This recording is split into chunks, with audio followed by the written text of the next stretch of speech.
Hello दोस्तों, कैसे हैं आप सभी। चाणक्य के बेटा कॉमिक्स में आप सभी का स्वागत है। उम्मीद करते हैं इसकी स्टोरी आपको अच्छी लगेगी। राम रहीम सीरीज़ की बिल्कुल आखिरी कॉमिक्स थी ये, बिल्कुल लास्ट। इसके बाद से राम रहीम की कोई भी कॉमिक्स मनोज कॉमिक्स वालों ने छापी नहीं, और ना ही किसी पब्लिकेशन ने उनके कॉपीराइट लेने की कोशिश किए, क्योंकि एक तो ये बहुत रिनाउंड कैरेक्टर थे, ऊपर से बहुत ज़्यादा बेहतरीन भी थे। आइए देखते हैं इसकी स्टोरी क्या रही थी। मुंबई के लाला लाजपत राय अस्पताल में इस सर्जिकल वार्ड में एडमिट था आप सबका रहे चहेता राम। मरीज की हालत में अब सुधार हो रहा है मिस्टर ताड़के। न जाने कौन है यह बेचारा, मुझे तो कोई निराश प्रेमी लगता है। भले ही ये लोग इस शख्स को न पहचान पाए हों, मगर पाठकगण इस अनोखे मरीज को अवश्य पहचान गए होंगे। शुक्र है इसे होश आ गया। मैं कहाँ हूँ? रिलैक्स बेटे, तुम इस समय मुंबई के लाला लाजपत राय अस्पताल में हो। पुलिस को तुम दहीसर खाड़ी के निकट बेहोश पड़े हुए मिले थे। तुम्हारे सिर पर गहरा जख्म था। दहीसर खाड़ी। हाँ, आप जल्दी से अपना नाम पता बताओ ताकि हम तुम्हारे घर वालों को सूचित कर सकें। घर, नाम, ये तुम क्या कह रहे हो? कौन हो तुम? मैं मुंबई का सबसे कड़क इंस्पेक्टर ताड़के हूँ। सीधी तरह बताओ छोकरे। मगर मैं अपना नाम नहीं जानता। मुझे तो यह भी नहीं मालूम कि मैं कहाँ का रहने वाला हूँ। ओ माय गॉड, यह अपनी याददाश्त खो बैठा है इंस्पेक्टर ताड़के। ओह, लेकिन कैसे? हमारे मस्तिष्क की संरचना बेहद जटिल होती है इंस्पेक्टर। मस्तिष्क में कोशिकाओं का एक ऐसा सभी समूह है जो जीवन में बीते हुए हर लम्हे को टेप की भांति अपने अंदर कैद कर लेता है। यदि किसी कारणवश यह समूह क्षतिग्रस्त हो जाए तो व्यक्ति का मस्तिष्क खाली कैसेट की तरह हो जाता है, अर्थात वह बीते हुए कल की तमाम बातें भूल जाता है। ओह, तब तो इस लड़के की पहचान के लिए मुझे इसके अखबार में फ़ोटो सहित इश्तहार देना होगा। शायद कोई इसकी खबर लेने आ जाए। इधर राजनगर में देखो माँ, हमारे सामने कई महीनों से खाली पड़े मकान में कोई नया किराएदार आ गया है। चलो अच्छा हुआ, खाली पड़े पड़े वह मकान भूत बंगले की तरह लगने लगा था। कितनी प्यारी बच्ची है। जल्दी जा रही हूँ, वे नए नए आए हैं, हो सकता है उन्हें किसी चीज़ की आवश्यकता हो। आखिर हमें पड़ोसी का फ़र्ज़ तो निभाना ही चाहिए। कुछ क्षणों पश्चात रहीम सामने वाले मकान में था। नमस्ते आंटी, मेरा नाम रहीम है, मैं सामने वाले मकान में रहता हूँ। ओह अच्छा अच्छा, मेरा नाम सुमित्रा है, और यह है मेरी बेटी दिलासा। और कोई दिखाई नहीं पड़ रहा।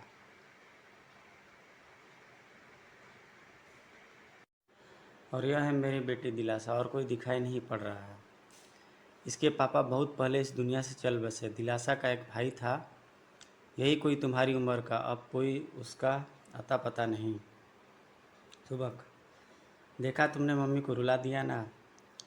मुंबई में हमारा शानदार फ्लैट था, मगर पापा और भैया की यादें मम्मी को सदैव परेशान किया करते थे, इसलिए हम उसे छोड़कर यहाँ चले आए। ओह, आप इस शहर में नई नई आई हैं आंटी।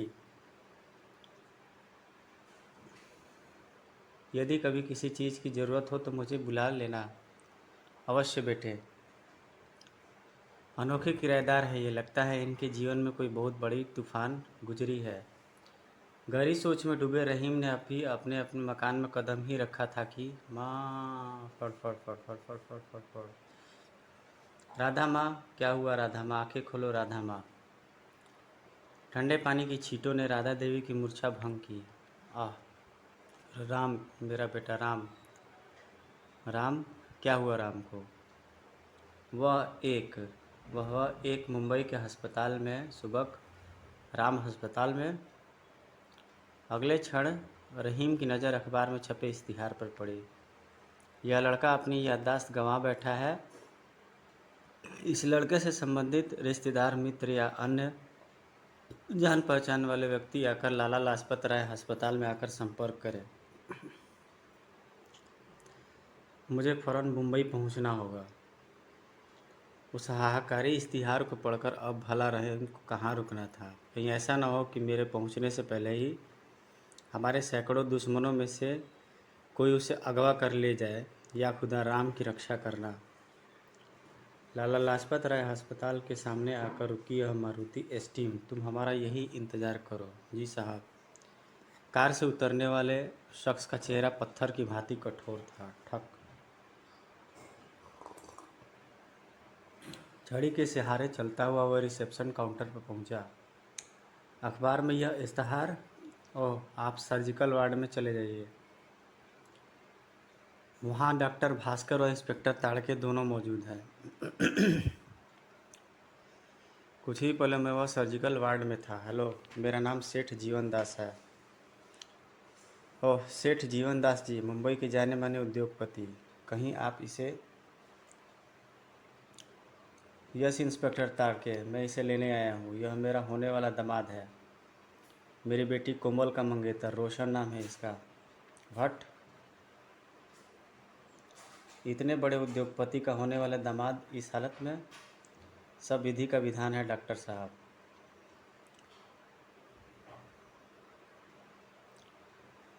मगर मैं आपको जानता तक नहीं। कौन है आप, और यह दामाद वामाद का क्या चक्कर है इंस्पेक्टर साहब?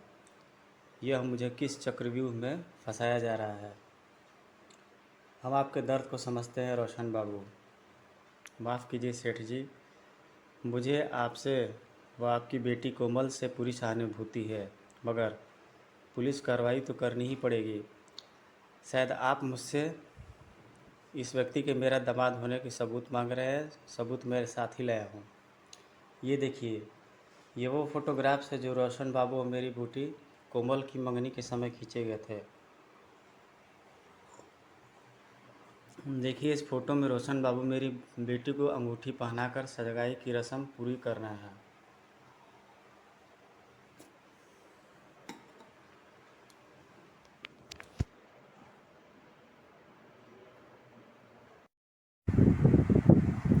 शायद आप मुझसे इस व्यक्ति से कि मेरा दामाद होने का सबूत मांग रहे हैं। सबूत में साथ ही लाया हूँ। ये देखिए, ये वो फोटोग्राफ है जो रोशन बाबू और मेरी बेटी कोमल की मंगनी के समय खींचे गए थे। देखिए, इस फोटो में रोशन बाबू मेरी बेटी को अंगूठी पहनाकर सगाई की रस्म पूरी कर रहे हैं।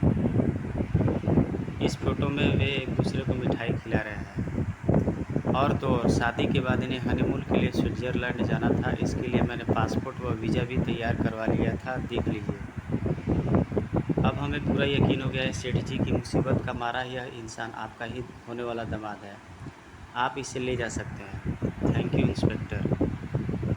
जिस तरह एक कैसेट के टेप को खाली करके उसमें दोबारा गाने भरे जा सकते हैं, उसी तरह से मैं रोशन बाबू के दिमाग में दोबारा नए सिरे से पुरानी बातें लौटाने की कोशिश करूँगा। याददाश्त गंवा बैठे राम के कड़े प्रतिरोध के बावजूद उसे लेकर मारुति एस्टीम अस्पताल से रवाना हो गई।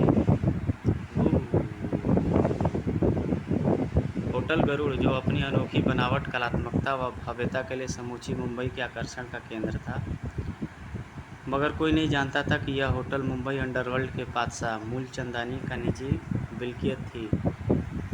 बड़ी खबर एकदम सच है नी। कहीं दारू वारू गले में झोंककर मूलचंदानी से मजाक करने तो नहीं आया नी साईं? नहीं बॉस, खबर एकदम सच है। वह सचमुच रोशन है, मगर वह अपनी याददाश्त गंवा बैठा है। मुंबई पुलिस ने अखबार में उसकी बाबत खबर छापी है।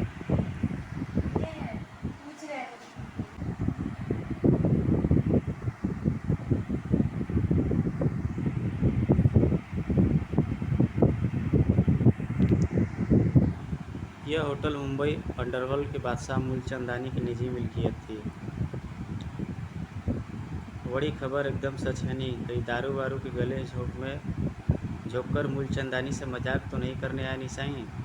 नहीं बॉस, खबर एकदम सच है। वह सचमुच रोशन है, मगर वह अपनी याददाश्त गंवा बैठा है। मुंबई पुलिस ने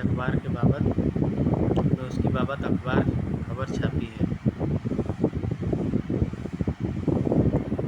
छापे में खबर पड़ी और मेरे पास दौड़ा चला आया। बड़ी अस्पताल में राउंड मारकर क्यों नहीं आया साईं? छापा अखबार। मैं गया था बॉस, मगर मालूम चला कि कोई जीवन दास नामक सेठ उसे अपना होने वाला दामाद बताकर अस्पताल से ले गया। रोशन नामक वह 2 टके का छोकरा सेठ जीवन दास जैसे उद्योगपति के दामाद कैसे हो सकता है? बड़ी पकड़ा फौरन जा और रोशन को उठा ला। जी बॉस।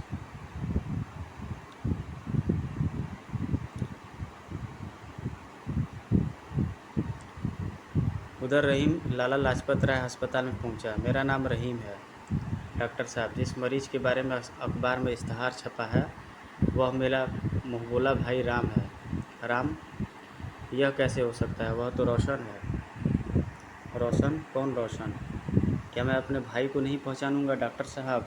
मगर उसे तो सेठ जीवन दास जी अपना होने वाला दामाद बताकर ले गए हैं। अवश्य कोई गड़बड़ है डॉक्टर साहब। आप मुझे सेठ जीवन दास का पता बताइए। सेठ जीवन दास की कोठी पर आकर रुकी और वह आओ, यहीं छुपा है वह रोशन का बच्चा। एक भयानक तूफान कोठी की तरफ बढ़ रहा था, मगर इस तूफान से कहीं बड़े तूफान से गुजर रहा था राम। छनाक। कितनी बार कहा कि मेरे कमरे में मत आया करो, मैं तुम्हारा होने वाला पति नहीं हूँ। ऐसा न कहो रोशन। क्या भूल गए वो सब कस्मे वादे जो हमने साथ मिलकर उठाए थे? कुछ तो याद करने की कोशिश करो रोशन। उफ, तुम मुझे सचमुच पागल करके छोड़ोगी। हे भगवान, यह तूने मुझे किस मुसीबत में फंसा दिया? मुझे बता कि मैं कौन हूँ, मेरा अतीत क्या है? तुम्हारा अतीत हम बताएंगे चूहे धड़ाक। कौन हो तुम? नाम हमारा मकड़ा है, हमने सबको रगड़ा है। नहीं, हमारे पतिदेव को हाथ न लगाना, इनकी याददाश्त खो गई है। चल हट छोकरी, इसकी याददाश्त तो अब हम लौटाएंगे। धड़ाक। आह, मुझे छोड़ दो। क्यों घसीट रहे हो मुझे? मैंने तुम्हारा क्या बिगाड़ा है? हमारा नहीं मगर हमारे बास का बहुत कुछ बिगाड़ा है। बकड़ा साहब, इस लड़की का क्या करें? करना क्या है? इसे किचन में बांध कर डाल दो, मुंह में कपड़ा ठूस दो और गैस स्टोव ऑन कर दो। नहीं, चल चल। उधर राम को लेकर वैन रवाना हुई। इधर यह टैक्सी आकर रुकी। यह ले 100 का नोट, छुट्टे भी तू ही रख ले। ड्राइवर के हाथ में नोट थमाकर रहीम कोठी की तरफ भागा। शुक्र है अब राम मुझे मिल जाएगा। राम? राम कहाँ हो तुम? गैस की बदबू आ रही है। गूं गूं गूं गूं। ओह नो, अपनी सांस रोक लो बहन, गैस को शरीर में मत जाने दो। गैस ऑफ करने के बाद वह कोमल को लेकर बाहर भागा। आह आह, पिच पिच। इसे फ़ौरन शुद्ध ऑक्सीजन की ज़रूरत है क्योंकि गैस इसके शरीर में प्रवेश कर गई है। काफ़ी देर बाद जब कोमल सामान्य हुई तो उसने आप बीती रहीम को सुनाई। ओह, आप चिंता मत कीजिए कोमल जी, दुश्मनों ने आपको मारना चाहा, आपकी मौत ज़रूर होगी, ज़रूर होगी। वाट? मेरा मतलब है नकली मौत। समझ लीजिए आज से आप दुनिया की नज़रों में मर चुकी हैं। आप जिंदा हैं, यह राज सिर्फ तुम्हारे अलावा सिर्फ मैं जानता हूँ। आखिर करना क्या चाहते हो तुम? देखती जाओ। लगभग 1 घंटे पश्चात। वाट? सेठ जीवन दास के घर में आग लग गई। ओह, मैं भी पहुंच रहा हूँ। अपनी याददाश्त गंवा बैठा वह रोशन नामक व्यक्ति भी कोई कोठी में ही पनाह लिए हुए है। कहीं यह महज इत्तेफाक तो नहीं? क्या चक्कर है ये? जब इंस्पेक्टर ताड़के घटनास्थल पर पहुंचा तो फायर ब्रिगेड आग पर काबू पा चुकी थी। अंदर कोई मौजूद तो नहीं? क्या मालूम। अब तुम आ गए हो, आओ देखते हैं। कोठी के फर्श पर कीचड़ हो गया था। खौं खौं। इधर तो कुछ नहीं है, कोई नहीं। कमाल है, रोशन व कोमल कहाँ चले गए? खौं खौं। वो उधर क्या पड़ा है? ओफ, यह दम घोटू धुआं किधर? हे भगवान, लाश, जनाना लाश। निस्संदेह यह कोमल ही है। खौं खौं खौं। कोमल? अब सारी कहानी स्पष्ट हो गई दामले। वह कमीना रोशन कोमल को आग में झोंककर फरार हो गया। उसी ने कोमल को मारा है। पहेलियाँ मत बुझाओ यार, सारा साफ साफ बताओ क्या बात है। इंस्पेक्टर ताड़के ने दामले नामक उस फायर ब्रिगेड अधिकारी को सारी बात बताई। ओह, तो वह याददाश्त खोया हुआ व्यक्ति था जिसने पागलपन की जुनूनी अवस्था में यह कहर बरपा दिया। हाँ दामले, मगर मैं उस कमीने को छोड़ूंगा नहीं। मगर वह गया कहाँ होगा मालूम नहीं, मगर इंस्पेक्टर ताड़के से कब तक बचेगा, कभी तो पकड़ में आएगा। इधर गरुड़ होटल के बेसमेंट में छपाक। आ धन्य झूलेलाल, तू होश में तो आया नहीं, वरना मैं तो समझा था कि तू मुर्दों से शर्त लगाकर सो गया है, अब कभी उठेगा ही नहीं। कौन हो तुम? लो, अपने बाप को भूल गया साईं? अरे हम हैं मूलचंदानी। कुछ याद आया? इसे कैसे याद आएगा बॉस, यह तो अपनी याददाश्त गंवा बैठा है। यह तो अपनी याददाश्त गंवा बैठा साईं, मगर हमारे तो 2 करोड़ के सोने पर उस तरह चल गया नहीं। मुझे किसी सोने के बारे में नहीं मालूम। मैं कौन हूँ हे भगवान? यह किन लोगों के बीच फंस गया हूँ मैं? लो, यह तो साधु संत बन गया नहीं, भगवान की माला जपता है मकड़ा। इसे ज़रा वो करो नहीं, क्या कहते हैं उसे, टार्चर। हाँ वही वही। कुछ ही क्षणों में राम छत से उल्टा लटका झूले की भांति इधर उधर झूल रहा था। ये सब क्या है? क्यों मुझे परेशान कर रहे हो? मैंने तुम्हारा क्या बिगाड़ा है? 2 करोड़ का सोना कहाँ है? मुझे किसी सोने के बारे में नहीं मालूम। मैं तो अपना नाम तक नहीं जानता। मुझे नाम तो बताओ मेरा। तुम्हारा नाम रोशन है, तुम हमारे गैंग के विश्वस्त आदमी हो, इसलिए बॉस ने तुम्हें सिल्वर बीच पर दुबई से आने वाला 2 करोड़ का सोना लेने भेजा था। तुम्हारे साथ गर्जा व परसा नामक हमारे ही गैंग के 2 आदमी और भी थे। सोने को सही सलामत कार की डिग्गी में रखकर तुम सिल्वर बीच से रवाना भी हो चुके थे। बॉस, हमने सोने की डिलीवरी ले ली है और इस समय दहीसर खाड़ी की तरफ बढ़ रहे हैं। 1 घंटे बाद हम मुंबई में होंगे। Good good. मगर उसके बाद तुम्हारा संपर्क हमसे टूट गया और तुम तीनों छलावे की भांति गायब हो गए।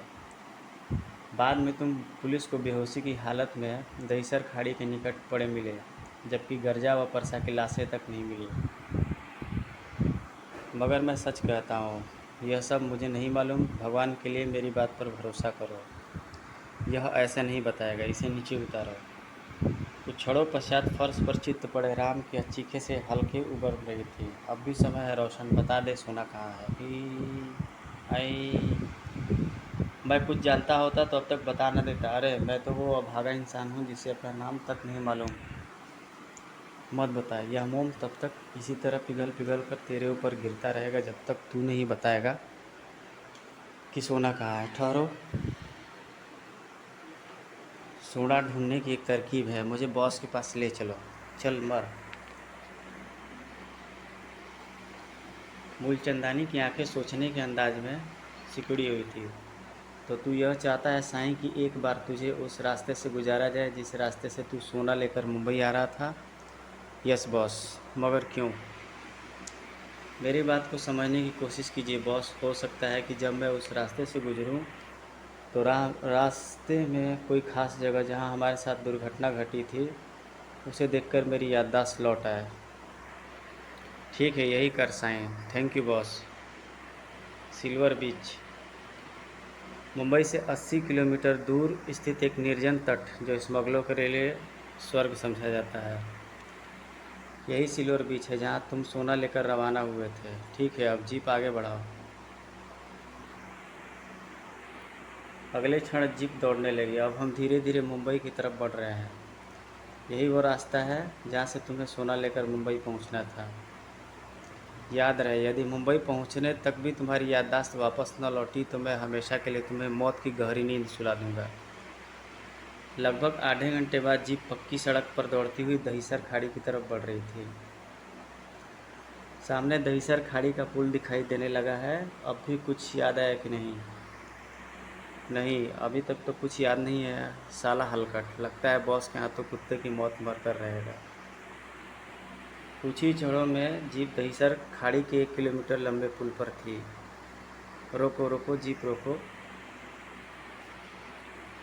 तेज आवाज़ के साथ जीप के टायर थम गए।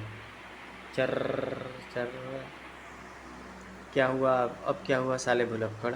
अब मुझे कुछ कुछ याद आ रहा, शायद यहीं पर हमारे साथ दुर्घटना घटी थी। बकड़ा की आंखें आश्चर्य से फैलती चली गई। तुम सब यहीं ठहरो, मैं एक बार पुल की रेलिंग तक चक्कर मार कर आता हूँ, शायद मुझे सब कुछ याद आ जाए। मेरे आदमी भी तेरे साथ रेलिंग तक जाएंगे। समझने की कोशिश कीजिए मकड़ा साहब, बंदूकों के साए में मैं कुछ याद नहीं कर पाऊँगा। ठीक है, मगर मैं तेरे साथ चलूँगा। अब कोई बहस नहीं। ठीक है, चलो।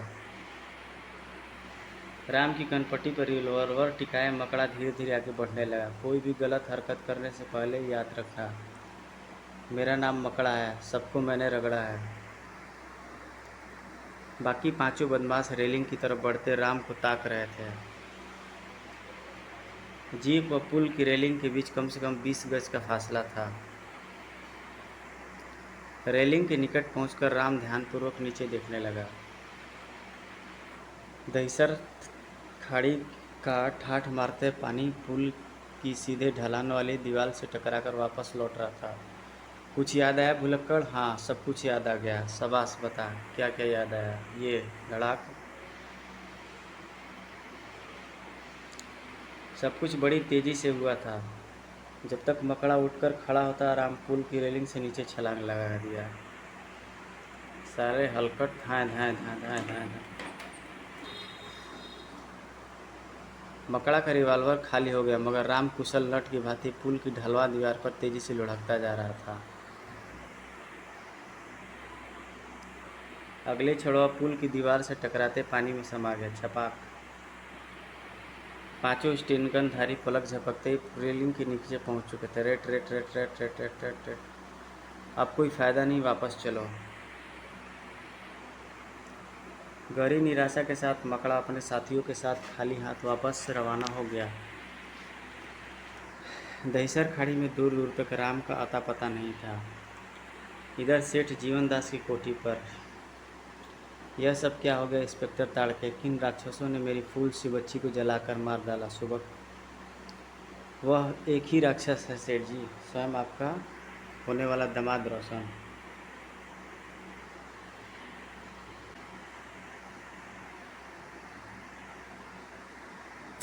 वह स्वयं ही एक राक्षस था सेठ जी, स्वयं आपका होने वाला दामाद रोशन। मगर रोशन तो कोमल को दिल की गहराइयों से प्यार करता था, वह भला अपने दिल के टुकड़े को क्यों मारेगा? मत भूलिए सेठ जी, वह इस समय अपनी याददाश्त गंवाए हुए है, और याददाश्त गंवाए हुआ व्यक्ति कभी भी जुनूनी अवस्था में खतरनाक रूप अख्तियार कर लेता है। रोशन ने उसी जुनूनी अवस्था में कोमल की हत्या की है। मगर आप चिंता न कीजिए सेठ जी, कानून के हाथ बहुत लंबे हैं। रोशन जहाँ कहीं भी होगा, कानून की पकड़ में अवश्य आएगा। अपनी बेटी की मौत से बुरी तरह से टूटा हुआ यह बूढ़ा उस रोशन के बच्चे को फांसी के फंदे पर झूलते हुए देखना चाहता है।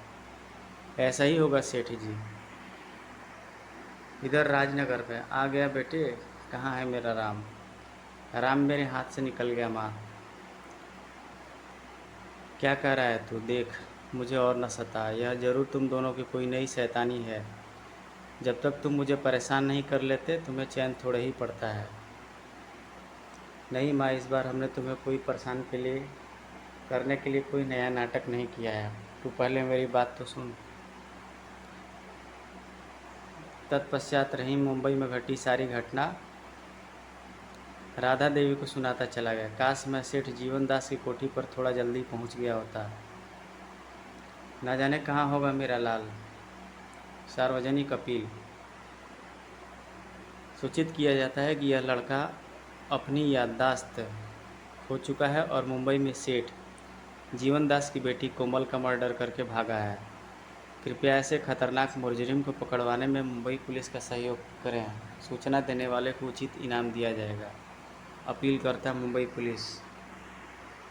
इश्तहार पढ़कर बिच्छू काठे से उछला था राम। हे भगवान, यह तो मेरे ही बारे में लिखा है और मेरे फ़ोटो को भी सार्वजनिक कर दिया गया है।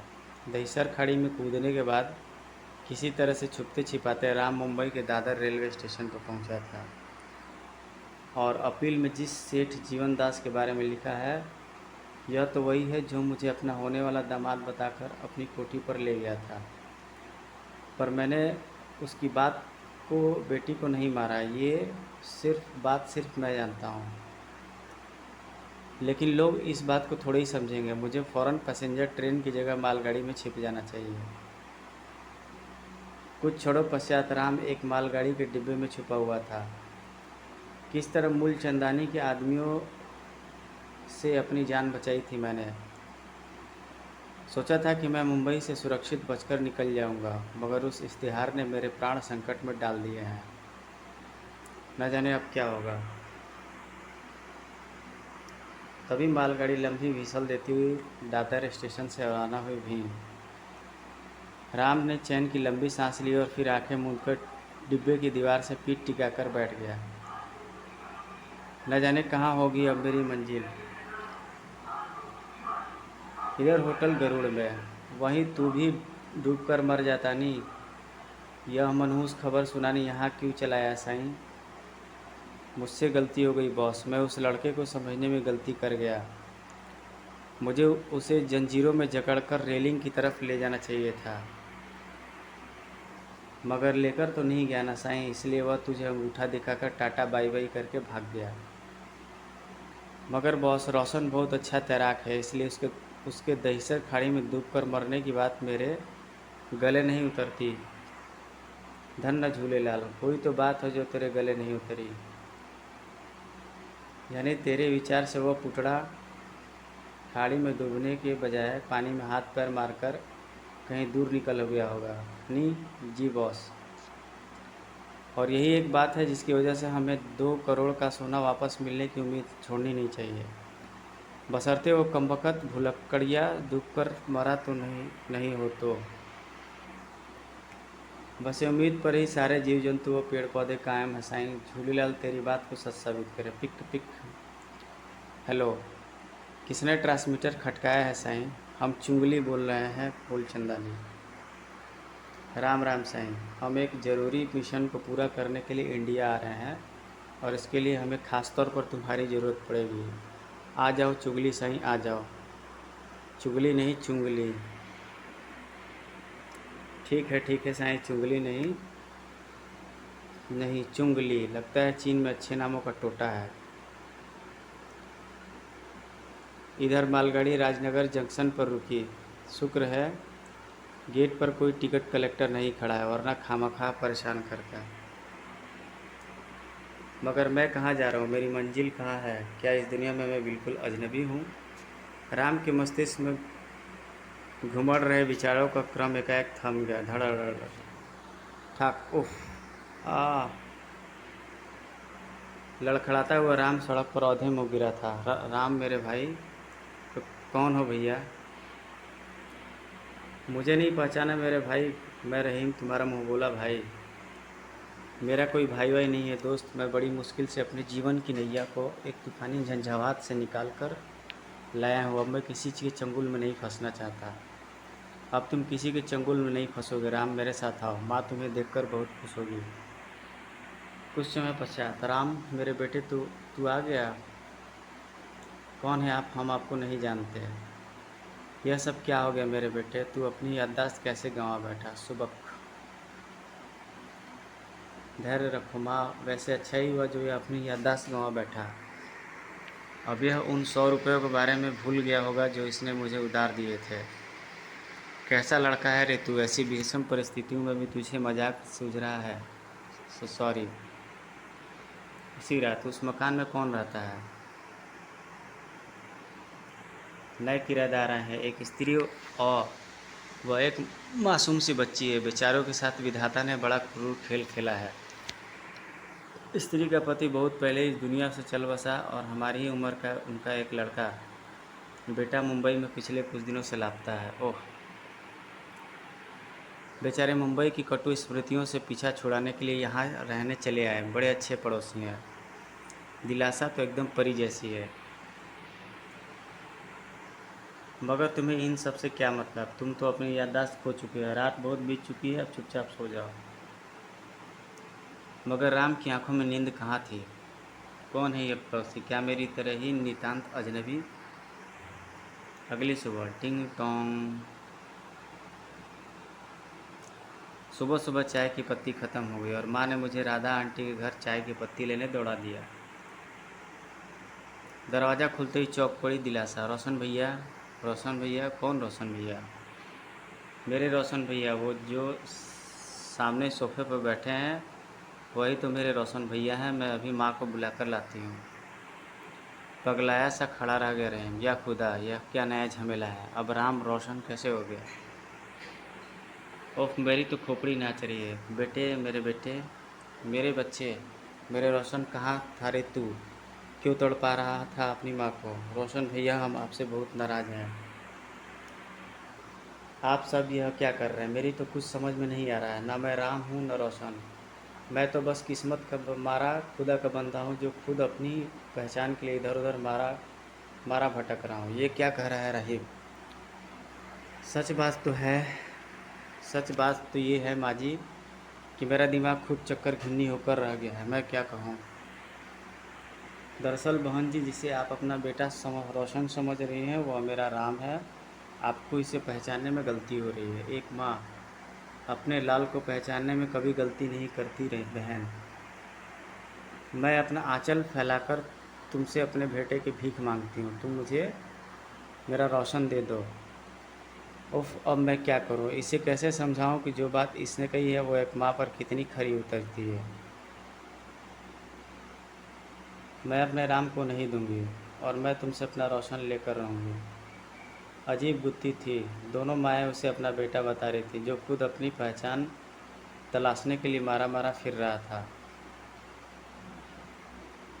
और यह खबर समूचे राजनगर में पेट्रोल में लगी आग की तरफ फैल गई है। सुना तुमने?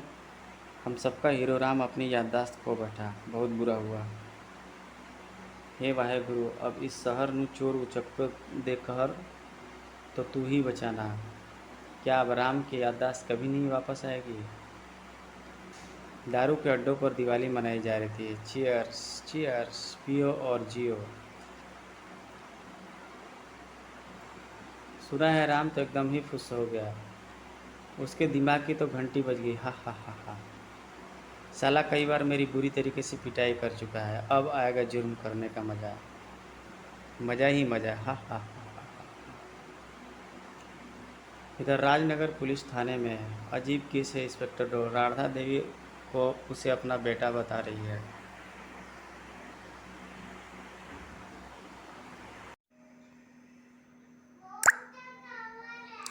साला कई बार मेरी बुरी तरह पिटाई कर चुका है, अब आएगा जुर्म करने का मज़ा। मज़ा ही मज़ा। हा हा हा हा। इधर राजनगर पुलिस थाने में अजीब केस है। इंस्पेक्टर राधा देवी उसे अपना बेटा बता रही है। जी सर। जबकि उनके सामने रहने वाली सुमित्रा देवी नामक स्त्री उसे अपना खोया हुआ बेटा रोशन बताती है। तुम इस केस की पूरी तहकीकात करो द्रोण और मुझे रिपोर्ट दो। Yes sir. इंस्पेक्टर द्रोण को आया देख उछल पड़ा रहे। इंस्पेक्टर द्रोण, तुम? क्या बात है? पूरे राजनगर में उथल पुथल मची हुई है, तुम कह रहे हो कि बात क्या है? यह सब क्या ड्रामा है? ड्रामा? कैसा ड्रामा? बनो मत, मुझे अच्छी तरह मालूम है तुम दोनों अव्वल नंबर के खुरापाती हो। कब किस करवट बैठ जाओ कोई नहीं जानता। हम क्या ऊँट है जो करवट लेंगे? क्या बात है? ये कौन है? आइए आइए, आजकल बड़े चर्चे हैं शहर में आपके। सुना है बड़े बड़ों को तिगनी का नाच नचाए हुए हो तुम। आखिर लफड़ा क्या है? कैसा लफड़ा इंस्पेक्टर साहब? मुझे तो अपना नाम तक नहीं मालूम। ऐसा लगता है जैसे मैंने इस दुनिया में उस दिन कदम रखा जिस दिन अस्पताल में मेरी बेहोशी टूटी। ठीक है, अपनी कहानी अस्पताल से ही शुरू करो। जब अस्पताल में मेरी बेहोशी टूटी तो मैं अपनी याददाश्त गंवा बैठा था। तत्पश्चात जीवनदास नामक सेठ मुझे अपना दम होने वाला दामाद बनाकर अपने घर ले गया, किंतु मैं किसी तरह वहाँ से भागकर एक मालगाड़ी में सवार होकर राजनगर पहुँच गया, जहाँ संयोगवश मेरी मुलाकात रहीम से हुई, जो राम राम जपता हुआ मुझे इस घर में ले आया। वह कहता है कि मैं इसका भाई हूँ। कमाल के आदमी हो यार, कहीं पर दामाद बने बैठे हो, कहीं पर बेटे तो कहीं पर भाई। ऊपर से तुर्रा यह है कि तुम्हें खुद नहीं मालूम कि तुम कौन हो। अब इसमें मैं क्या कर सकता हूँ इंस्पेक्टर साहब? हाँ, तुम क्या कर सकते हो? जो करना है वह तो मुझे ही करना होगा। अच्छा, चलता हूँ, फिर मुलाकात होगी। आते रहिएगा इंस्पेक्टर साहब, फ़िलहाल तो यही अपना घर है। मन ही मन राम को 100 गालियाँ देता हुआ इंस्पेक्टर द्रोण वहाँ से चला गया। शुक्र है मैंने इसे नहीं बताया कि मूलचंदानी के आदमियों ने मेरा अपहरण कर लिया था, वरना यह खामखा मुझे और अधिक उलझा देता। अगले दिन के अखबार मिर्च मसालों वाली खबरों से भरे पड़े थे। राम ने याददाश्त गंवाई। एक और शख्स, राम और रोशन, एक शख्स के दो नाम। राम को लेकर दो माओं में ठनी। किसका है राम? राधा देवी या फिर सुमित्रा देवी का? इंस्पेक्टर द्रोण करेंगे तहकीकात। किस नतीजे पर तुम अब तक तुम किस नतीजे पर पहुंचे इंस्पेक्टर द्रोण? अभी कुछ भी कहना कठिन है सर, स्थिति पूरी तरह स्पष्ट नहीं हो पाई है। वैसे याददाश्त गंवा बैठे राम ने अपनी कहानी में मुंबई के जिस सेठ जीवन दास का जिक्र किया है, मैं उसके बारे में और अधिक जानकारी प्राप्त करने के लिए स्वयं मुंबई जा रहा हूँ। गुड। दरअसल राम का संबंध भारतीय सीक्रेट सर्विस से, इसलिए गृह मंत्रालय से सीधा आदेश आया है कि हम इस केस को जल्दी से जल्दी सुलझा लें। मैं अपनी पूरी ताकत झोंक दूंगा सर। उधर मुंबई के होटल गरुड़ में क्या छपा है छापे में? बड़ी शानदार खबर छपी है बॉस। रोशन हमारे चुंगुल से बचकर राजनगर पहुंच गया है और इस समय कर्नल राघव के घर पनाह लिए हुए है। छापा यानी कि अखबार, यानी हमारा भुलक्कड़ भाई दहीसर खाड़ी में डूबकर नहीं मरा था साईं। जी बॉस, बढ़िया, बहुत बढ़िया खबर सुनाई है तूने साईं, मज़ा आ गया। नहीं और बता, और क्या छपा है छापे में? छपा है कि राम को लेकर दो दो माओं में ठनी, यानी उसने अपना नाम भी बदल लिया, रोशन से रख बदल कर राम कर लिया। यह दो माओं का क्या चक्कर है साईं? यह रोशन का बच्चा तो धमाके पर धमाके किए जा रहा है। वही तू फौरन राजनगर जा और उस रोशन के बच्चे को मुर्गा बनाकर हमारे सामने पेश कर, कहीं वह फिर कोई धमाका न कर बैठे साईं। और वो दो माओ वाला चक्कर भी पता करके आऊँ? उसे अभी रहने दे साईं, मैं खुद ही रोशन की घंटी बजाकर उसे सब मालूम कर लूँगा। नी जी बॉस, मैं अभी इसी वक्त राजनगर रवाना होता हूँ। इधर द्रोण मुंबई पहुँचा। आओ द्रोण, मुझे तुम्हारे आने की सूचना मिल गई थी। Thank you. द्रोण ने सर्वप्रथम ताड़के को वह कहानी सुनाई जो उसने राम से सुनी थी। सुनकर भड़क उठा था ताड़के। झूठ बोलता है वह सेठ जीवन दास की कोठी से भागा जरूर था, मगर उनकी बेटी कोमल का मर्डर करके। व्हाट? हाँ द्रोण, वह एक इश्तिहारी मुजरिम है। बम्बई पुलिस उसे कोमल मर्डर केस में गिरफ्तार करने के लिए सरगर्मी से तलाश कर रही है। तब तो हमें उसे फ़ौरन गिरफ्तार कर लेना चाहिए। यस, मैं स्वयं तुम्हारे साथ राजनगर चलूँगा द्रोण। एक साथ 5-6 जीपें राम के घर के सामने आकर रुकी। यही है कर्नल राघव का वह घर, जहाँ वह रोशन नामक हत्यारा पनाह लिए हुए है। कोठी के चारों तरफ से घेर लो, वह कहीं फरार ना हो जाए। जी साहब। पलक झपकते ही टिड्डी दल की भांति कोठी के चारों तरफ बिखर गई पुलिस फोर्स।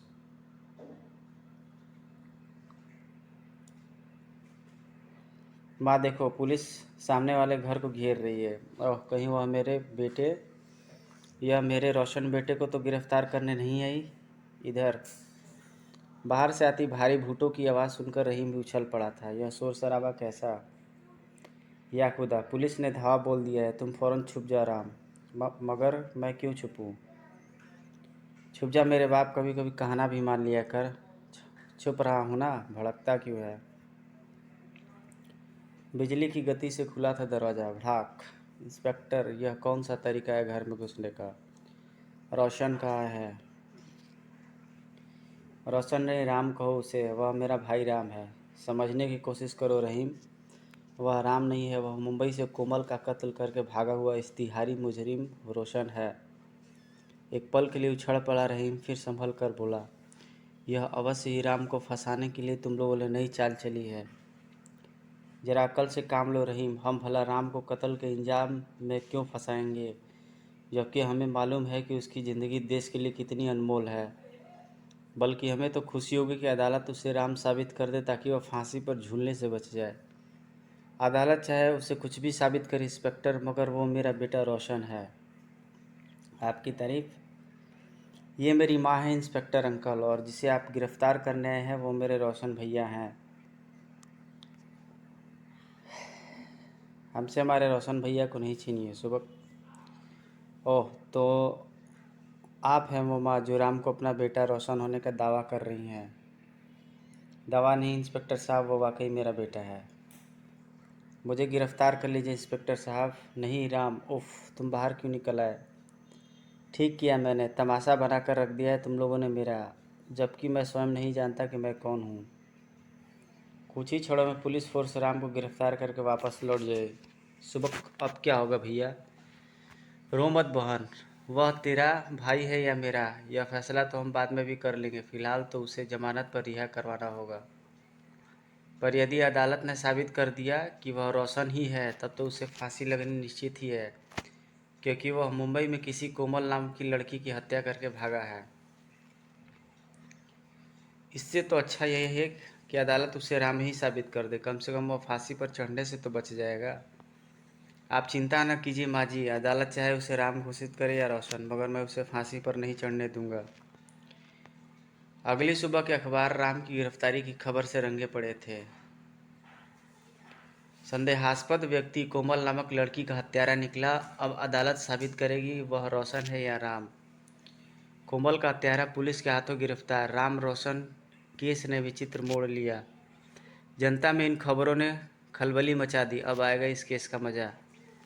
मैं तो कल अदालत जाऊंगा, आखिर ऐसे केस बार बार थोड़े ही देखने सुनने को मिलते हैं। उसी समय राजनगर के एक शराब खाने में यह तो गड़बड़ हो गई मकड़ा साहब। हमारे राजनगर पहुंचने से पहले ही हमारा भुलक्कड़ भाई पुलिस के हत्थे जा पड़ा। कुछ भी हो, मगर रोशन का हमारे हाथ लगना बहुत ज़रूरी है, वरना बॉस हमारी खाल खींच लेगा। रोशन कल अदालत नहीं पहुंचेगा। वो कैसे? मैंने सब कुछ सोच लिया है। अब तुम 1 घंटे के अंदर अंदर यह मालूम करके आओ कि आज रात सेंट्रल जेल में रोशन किस की कोठरी के बाहर किसकी ड्यूटी रहेगी। 1 घंटे बाद दोनों बदमाश इस मरियल से संतरी के साथ वापस मकड़ा के सामने उपस्थित हुए। क्या नाम है तेरा? पांडुरंग। कितनी तनख्वाह मिलती है? 1500 रुपये महीना। बड़ी मुश्किल से गुजारा चलता है हुजूर, मेरे 6 बच्चे हैं, बड़ी लड़की के हाथ भी पीले करने हैं। हम तुझे 6 लाख देंगे, वह भी एक छोटे से काम के। तुझे रोशन को जेल से भगाना होगा। मगर मेरी नौकरी चली जाएगी हुजूर। नहीं जाएगी, सारा काम बड़ी योजनाबद्ध तरीके से होगा। यह ले 3 लाख। अब ध्यान से मेरी बात सुन। मकड़ा ने उस संतरी को समझा दिया अपना प्लान। उसी रात जेल की कोठरी में। कौन? मैं यहाँ का संतरी हूँ, पांडुरंग नाम है मेरा। मुझसे आपकी दुर्दशा देखी नहीं जाती। इतना बड़ा जासूस और इस तरह जेल में। सब किस्मत का फेर है पांडुरंग। नहीं सर नहीं, आपको दुश्मनों का चक्रव्यूह तोड़ने के लिए इस जेल से बाहर कदम रखना ही होगा। आपको चाणक्य का बेटा बनकर दिखाना होगा। मैं आपको इस जेल से फरार कराऊंगा। जाइए सर, ईश्वर आपकी मदद करे। लेकिन तुम्हारी नौकरी का क्या होगा पांडुरंग? चिंता मत कीजिए, मेरी नौकरी पर कोई आँच नहीं आएगी, क्योंकि तुमने पेट दर्द का बहाना बनाकर मुझे अंदर बुलाया है और मेरे अंदर आते ही तुम मुझे बेहोश करके फरार हो गए। इस तरह ठक। उफ। खून से लथपथ पांडुरंग फर्श पर बिछ गया। मैं तुम्हारा आसान जीवन भर नहीं भूलूंगा पांडुरंग। अगले ही क्षण राम गैलरी में दौड़ता चला गया। जेल के अहाते में, अरे कोई कैदी दीवार फलांग कर भाग रहा है, पकड़ो उसे। संतरियों की राइफलें गरज उठी, ढाएं ढाएं ढाएं ढाएं, लेकिन राम दीवार फांद कर एक झाड़ी के ऊपर गिरा था। तभी ठक। इसे वैन में डालो और फौरन यहाँ से निकलो, जल्दी। कुछ ही क्षणों में वैन हवा बन गई। वो वो वो वो वो वो रोशन हमारे कब्जे में आ चुका है बॉस, शाबाश। उस भुलक्कड़ भाई को लेकर फौरन पहुंचो साईं। मैं उसकी आरती उतारूंगा, बलैया लूँगी उसकी। निसंदेह राम एक बार फिर गहरी मुसीबत में फंस गया था। इधर द्रोण पांडुरंग पर बरस रहा था। इडियट, तुम्हें कोठरी का ताला खोलने की क्या ज़रूरत थी? मुझसे उसकी हालत देखी नहीं जा रही थी सर। वह पेट दर्द के मारे बिना पानी की मछली की तरह छटपटा रहा था। वो चाहे मर ही क्यों न जाता, तुम्हारी जरा सी गलती ने हमारी सारी मेहनत पर पानी फेर दिया। Sorry sir. झाड़ियों के पास से रोशन के कदमों के बजाय किसी वैन के टायरों के निशान मिले हैं, जो इस बात का सिद्ध करते हैं कि रोशन जेल से पूरी प्लानिंग के तहत भागा है। यानी रोशन की पीठ पर किसी शक्तिशाली व्यक्ति का हाथ है। यह केस तो उलझता ही जा रहा है द्रोण। पता नहीं इस समय वह कहाँ होगा। काश इन्हें मालूम होता कि रोशन उर्फ राम एक बार फिर मूलचंदानी के चुंगल में फंस चुका था। आओ भुलक्कड़ भाई, आओ नी, कहो कैसे हो साईं। घूमे राजनगर, वड़ी अपने भुलक्कड़ भाई के लिए कुछ ठंडा गरम लाओ नी। तुम तो दहीसर खाड़ी में कूद कर भाग गए, ये भी नहीं सोचा कि हमारे 2 करोड़ के सोने का क्या होगा। मैं आपसे कितनी बार कह चुका हूँ बॉस कि मैं आपके 2 करोड़ के सोने के बारे में कुछ नहीं जानता। तो फिर सोना ढूंढने का नाटक क्यों किया था?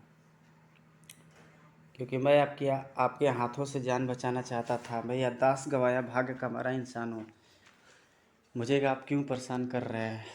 वड़ी नहीं करेंगे परेशान, अब हम तुझे पुचकारेंगे, बस खुश। बकड़ा इसे वो खेल दिखाओ नी, क्या कहते हैं उसे, झूला झूलाने वाला। कुछ ही समय पश्चात राम की चीखें उबल रही थी। शाबाश, और जोर से झूला झुलाओ नी। एक बार फिर रस्सी के सहारे छत से उल्टा लटका राम दीवार से जा चक रहा। धड़ाक धड़ाक यह तो बेहोश हो गया बॉस। वड़ी पानी मुंह पर मारकर होश में लाओनी। ठंडे ठंडे पानी ने राम की मूर्छा दूर कर दी। छपाक आह, पानी पानी, सोना डूब रहा है। गरजा परसा पानी, बचो, सोने को बचाओ। मैं कहाँ हूँ? ये क्या बक रहा है साईं? लगता है पागल हो गया है बॉस। मुझे सब कुछ याद आ रहा है बॉस, मुझे सब कुछ याद आ रहा है। धन्य झूलेलाल, इसे नीचे उतारो। मुझे बार बार दीवार पर मारना आपके लिए अच्छा ही हुआ है बॉस, क्योंकि दीवार से मेरा सिर टकराते ही मेरी आंखों के आगे लाल पीली रोशनियां नाच उठी। ऐसा लगा जैसे कोई वीडियो फिल्म तेज़ी से मेरे मस्तिष्क में रिवर्स हो रही है। सोना इस समय कार समेत दहीसर खाड़ी में डूबा पड़ा है। सच, इस बार कोई नई चाल तो नहीं चल रहा ना साई? बिल्कुल नहीं बॉस। यदि मेरी बात झूठी निकले तो वहीं दहीसर खाड़ी में मेरे टुकड़े टुकड़े करके फेंक देना। लेकिन सोना दहीसर खाड़ी में डूबा कैसे? गर्जा की गलती से। जब हम तीनों सिल्वर बीच से सोना और लेकर रवाना हुए तब कार गर्जा चला रहा था और वह बराबर शराब पिए जा रहा था। गाड़ी संभाल गर्जा, कुछ नहीं होगा, गाड़ी मेरे इशारों पर नाचती है। किंतु अत्यधिक शराब पी लेने से गर्जा कार पर से नियंत्रण खो बैठा और कार दहीसर खाड़ी के पुल पर अनियंत्रित होकर रेलिंग को तोड़ती हुई दहीसर खाड़ी में जा गिरी। धड़धड़ धड़धड़ धड़धड़ धड़धड़ भड़ाक छपाक। कार के पानी में समाते ही मेरा सिर कार की छत से टकराया और मेरी चेतना लुप्त होती चली गई।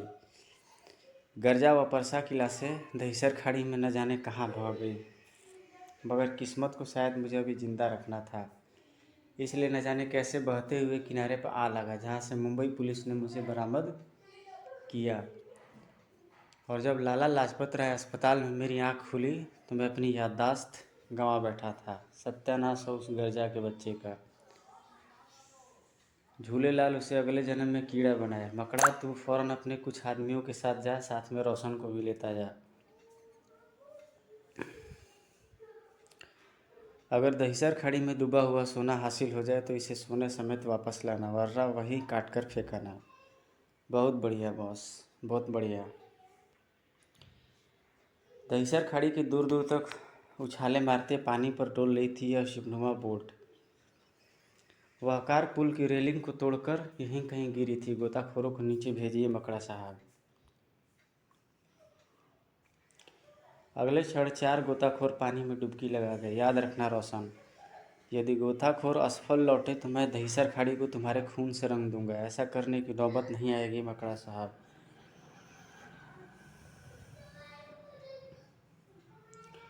लगभग 15 मिनट बाद गोताखोर पानी की सतह से बाहर निकले। क्या रहा? कार मिल गई मकड़ा साहब, और सोने से लदी भारी भरकम लोहे की पेटी भी कार में मौजूद है। Good, very good, thank God. अगले क्षण सिपनुमा बोट पर लगी विशालकाय क्रेन द्वारा पूरी तरह पिचकी हुई कार को बाहर निकाला गया।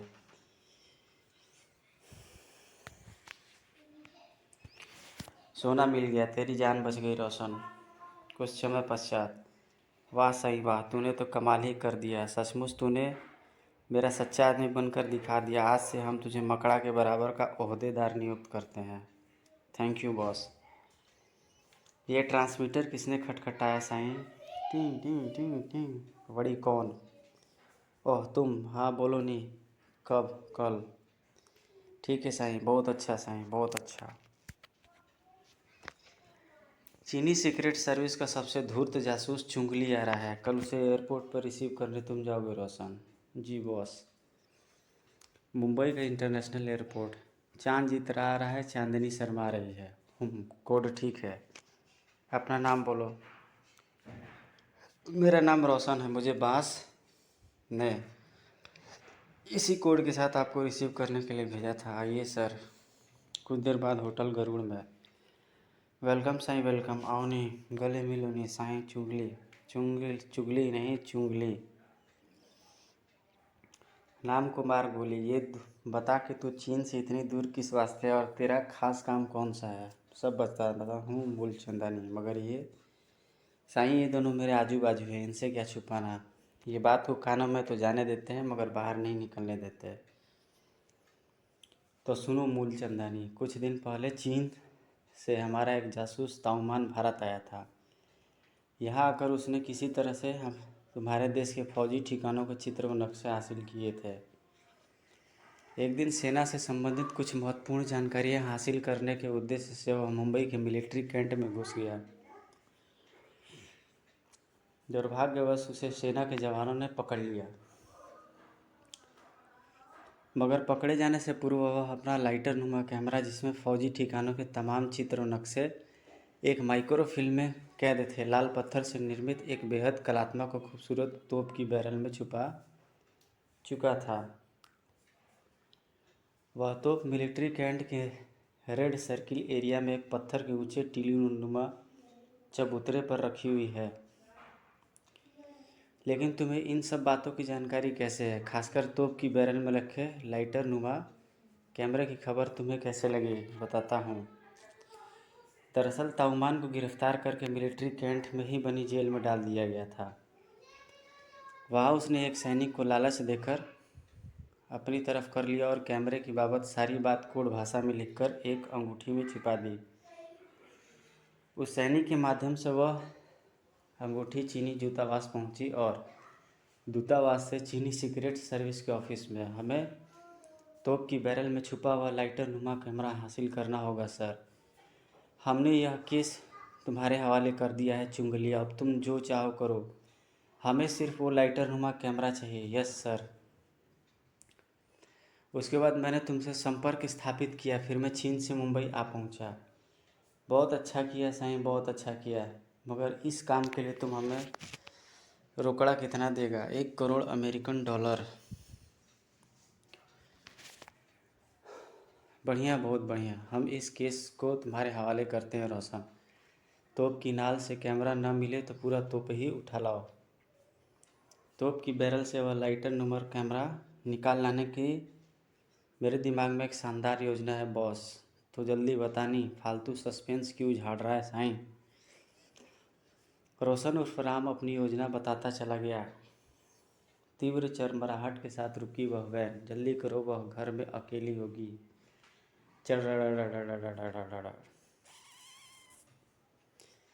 धड़धड़ाते हुए चारों बदमाशों ने सुमित्रा देवी के घर में प्रवेश किया। कौन कौन हो तुम? आवाज़ नहीं वरना गोली मार दूंगा। अब लगता है ये लोग मेरे घर में चोरी के उद्देश्य से घुसे हैं। दिलासा भी बाजार सामान लेने गई है, अब क्या करूं? बकड़ा साहब, वह छोकरी तो कहीं दिखाई नहीं पड़ रही है। कोई बात नहीं, हम यहीं बैठकर उसका इंतज़ार करते हैं। देख लो छंगू, फ्रिज में यदि कुछ खाने पीने का सामान पड़ा हो तो निकाल ला। बहुत अच्छा मकड़ा साहब। हे भगवान, दिलासा को इन बदमाशों के चुंगल से फंसने से बचा लेना। उसे उसे कहीं अटका देना।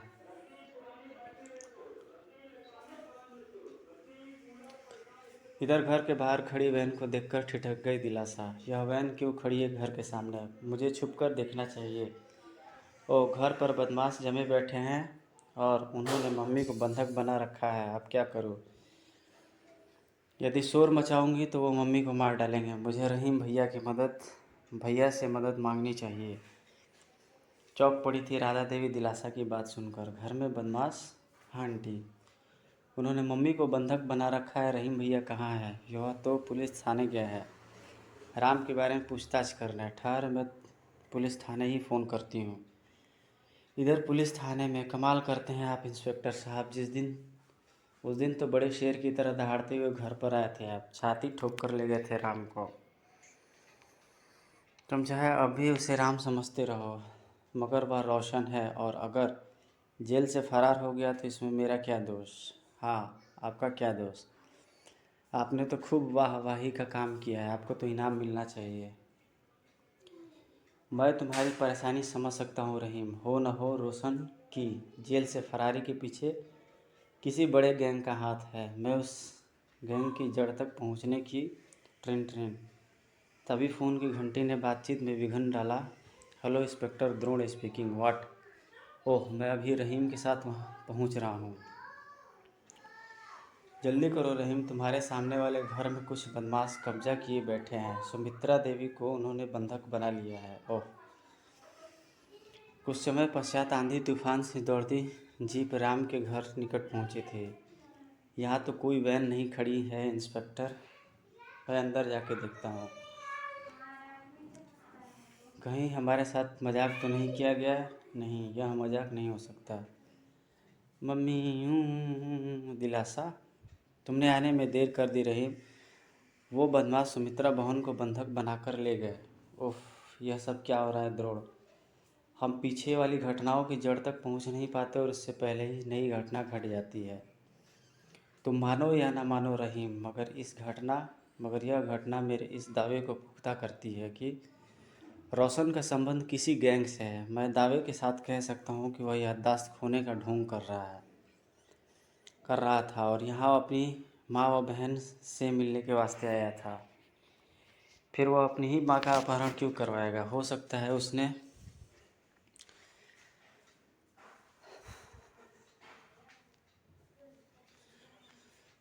उसने बदमाशों को अपनी माँ व बहन को उठा लिवा लाने के लिए ही भेजा हो, जिसे हम अपहरण समझ रहे हैं। वे बदमाश दिलासा को भी अपने साथ ले जाते, मगर संयोगवश दिलासा अपने घर के बजाय राधा देवी के साथ राधा देवी के पास चली गई और बदमाशों ने ज़्यादा इंतजार करना उचित नहीं समझा। तुम्हारे तर्क में दम तो है द्रोण, फिर भी ये कहानी पूरी तरह गले नहीं उतरती।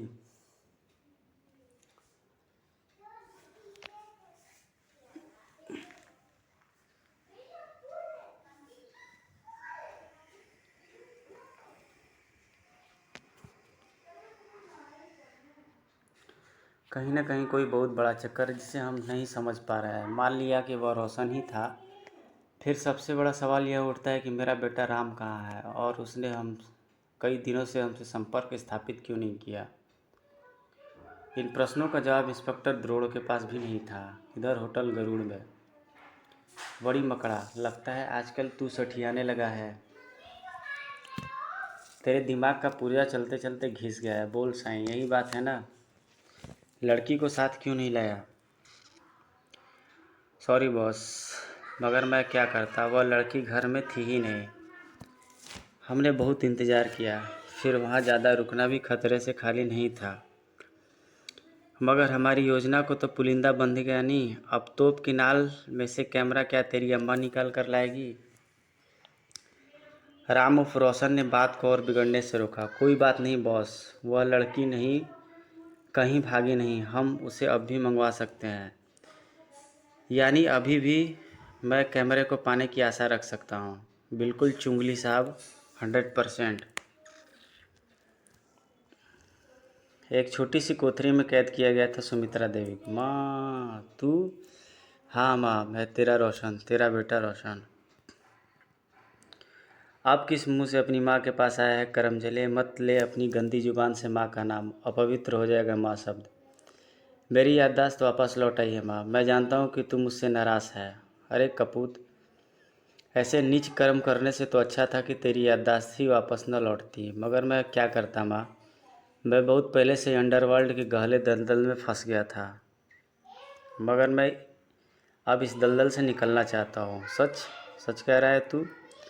हाँ माँ, मगर मैं जाने से पहले अंडरवर्ल्ड का यह साम्राज्य ध्वस्त करना चाहता हूँ। जैसे चाणक्य ने अपनी चतुराई से नंदवंश का सर्वनाश किया था, मैं चाणक्य का बेटा बनकर दिखाना चाहता हूँ माँ।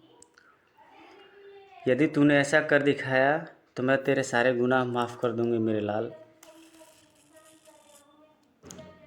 तो माँ, ये ले कागज़ और पेन, और जैसा मैं कहूँ वैसा लिखती जा ताकि मेरी योजना सफल हो। सुमित्रा देवी द्वारा इनकार करने का तो अब प्रश्न ही नहीं उठता था। क्या रहा शाही, काम हो गया बॉस, बहुत बढ़िया बढ़िया बढ़िया। क्या गजब की एक्टिंग की है पुतड़े ने, तुझे तो एक्टर होना चाहिए था। देखा मकड़ा, कुछ सीख इससे, काम ऐसे निकाला जाता है। मूलचंदानी की बातों ने मकड़ा के तन बदन में आग लगा दी थी। जा, अब यह पत्र लेकर जा, और इस बार मेरे को निराश मत करना। जी नहीं करूँगा। क्या नहीं करेगा? निराश। प्रिय रहीम, मैं यहाँ दुश्मनों के चंगुल में फंसी हुई हूँ। इन्होंने रोशन को भी बंधक बना रखा है। ये लोग दिलासा के द्वारा अपना कोई बहुत बड़ा मकसद हल करना चाहते हैं। यदि तुम दिलासा को साथ लेकर पत्रवाहक के साथ नहीं आए तो ये हमें मार डालेंगे। सुमित्रा देवी। पत्र पढ़कर रहीम ने मकड़ा की तरफ देखा। मैं दिलासा को साथ लेकर तुम्हारे साथ चलता हूँ। खुशी से दमक रहे थे शैतानों के मुखड़े। धन झूलेलाल, तेरा दिमाग तो कंप्यूटर की तरह दौड़ता है साईं। तूने तो यहाँ बैठे बैठे ही लड़की को यहाँ बुला लिया। Thank you boss. काम की बात करो मिस्टर। राम और सुमित्रा देवी कहाँ है, और तुम दिलासा से कौन सा काम लेना चाहते हो?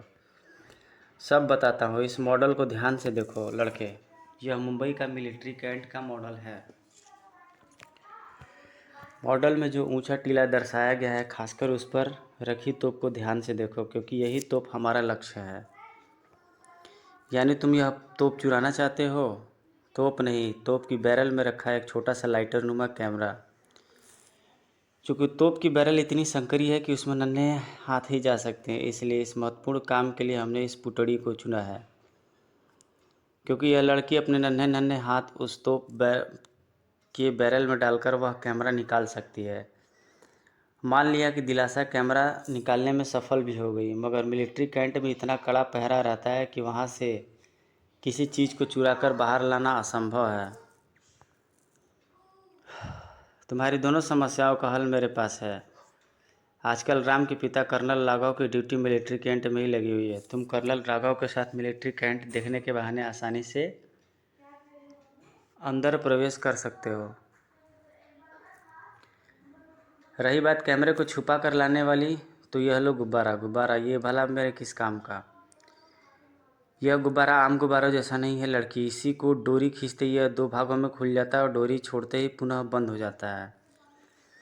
वाह वाह, अपना चीनी भाई तो चीन से बड़ी जादू की चीज़ लाया है। नहीं, चूँकि दिलासा नन्ही बच्ची है, इसलिए इसके हाथ में गुब्बारा देखकर कोई इस पर भी शक नहीं करेगा। याद रखना पुतड़े, अगर तुमने कोई चालाकी की या असफल होकर लौटे तो रोशन व सुमित्रा देवी की लाशें ही तुम्हें तोहफे में मिलेंगी। कोई गलती नहीं होगी। थोड़ी देर पश्चात यह वैन इस टेढ़ी मेढ़ी उबड़ खाबड़ सुरंग में दौड़ी चली जा रही थी। सुरंग में रोशनी के लिए जगह जगह वह मरकरी बल्ब लगे हुए थे। जब तुम हमें अपने बॉस के पास मिलवाने ले गए थे तब भी इसी सुरंग से आए थे, और हम लौट भी इसी सुरंग से रहे हैं। आखिर तुम्हारे बॉस का अड्डा कहाँ पर है? मुंबई में ही कहीं पर है। अनजान लोगों को इसका पता न चले, इसलिए उन्होंने अड्डे तक पहुंचाने के लिए सुरंग का इस्तेमाल किया जाता है। यह सुरंग मुंबई के बाहर एक घने जंगल में खुलती है, इसलिए बाहरी व्यक्ति कभी यह पता नहीं लगा पाता कि बांस का अड्डा मुंबई की लाखों इमारतों के किस इमारत के नीचे है।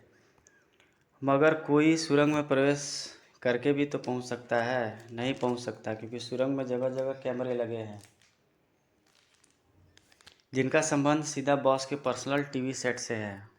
सुरंग में किसी अनाधिकृत व्यक्ति के प्रवेश करते ही बॉस को पता चल जाता है और हम उसे तुरंत सुरंग में ही मार डालते हैं। तुम्हारी जानकारी के लिए बता दूं कि यह सुरंग 5 किलोमीटर से कम लंबी नहीं है। ओह। कुछ देर बाद वैन सुरंग से निकलकर जंगल में खड़ी थी।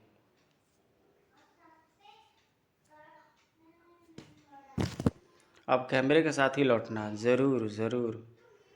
अगले दिन किसी तरह कर्नल राघव को राजी कर रहीम और दिलासा उनके साथ मिलिट्री कैंट पहुंचे।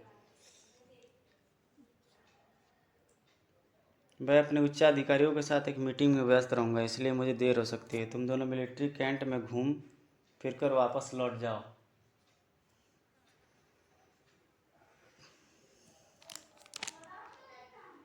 जी अंकल।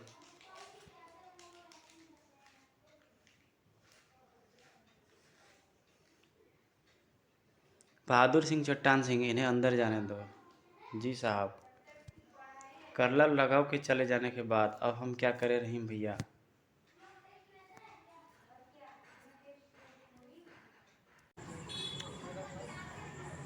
थोड़ी देर पश्चात यह वैन इस टेढ़ी मेढ़ी उबड़ खाबड़ सुरंग में दौड़ी चली जा रही थी। सुरंग में रोशनी के लिए जगह जगह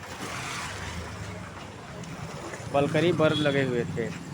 अब तुम हमें अपने बॉस के पास मिलवाने ले गए थे, तब भी इसी सुरंग से ले गए थे और हम लौट भी इसी सुरंग से रहे हैं। आखिर तुम्हारे बॉस का अड्डा कहाँ पर है? मुंबई में ही कहीं पर है। अनजान लोगों को इसका पता ना चले, इसलिए उन्हें अड्डे तक पहुंचने के लिए उस सुरंग का इस्तेमाल किया जाता है। यह सुरंग मुंबई के बाहर एक घने जंगल में खुलती है, इसलिए बाहरी व्यक्ति कभी यह पता नहीं लगा पाता कि बास का अड्डा मुंबई की लाखों इमारतों में किस इमारत के नीचे है। मगर कोई भी सुरंग में प्रवेश करके भी तो पहुंच सकता है। नहीं पहुंच सकता, क्योंकि सुरंग में जगह जगह कैमरे लगे हैं जिनका सीधा संबंध बॉस के पर्सनल टीवी सेट से है। सुरंग में किसी भी अनाधिकृत व्यक्ति के प्रवेश करते ही बॉस को पता चल जाता है और हम उसे तुरंत सुरंग में ही मार डालते हैं। तुम्हारी जानकारी के लिए बता दूं, यह सुरंग 5 किलोमीटर से कम लंबी नहीं है। कुछ देर बाद वैन सुरंग से निकलकर जंगल में खड़ी थी। अब कैमरे के साथ ही लौटना। ज़रूर ज़रूर। ओह। अगले दिन किसी तरह कर्नल राघव को राजी कर रहीम और दिलासा उसके साथ मिलिट्री कैंट पहुंचे। मैं अपने उच्चाधिकारियों के साथ एक मीटिंग में व्यस्त रहूंगा, इसलिए मुझे देर हो सकती है। तुम दोनों मिलिट्री कैंट में घूम फिर कर वापस लौट आना। जी अंकल। बहादुर सिंह, चट्टान सिंह, इन्हें अंदर आने दो। जी साहब। कर्नल राघव के चले जाने के बाद अब हम क्या करें रहीम भैया? अब हमें रेड सर्किल एरिया की तरफ बढ़ना है। तोप वहीं रखी है। दोनों धीरे धीरे रेड सर्किल की तरफ बढ़ने लगे। उधर भी कड़ा फहरा है भैया, चलती रहो, मैं कुछ न कुछ उपाय करता हूँ। काश सुमित्रा आंटी बदमाशों के चंगुल में नहीं फंसी होती तो अब तक मैं कैमरे की बात सेना के जवानों को बता चुका होता। धड़कते दिल से दोनों रेड सर्किल पहुँचे। ठहरो, रेस्ट्रिक्टेड एरिया। कहाँ जा रहे हो? यह सामने बोर्ड नहीं देखा? यह वर्दी क्षेत्र है। गन वाले अंकल प्लीज़ मुझे उस तोप तक जाने दो ना, मैं बस उस तोप से एक बार छूकर ही लौट आऊँगी। ऐसा नहीं हो सकता बिटिया रानी, कर्नल साहब को पता चल गया तो वो मेरी फ़ौज से छुट्टी कर देंगे। प्लीज़ अंकल, बस 1 मिनट के लिए,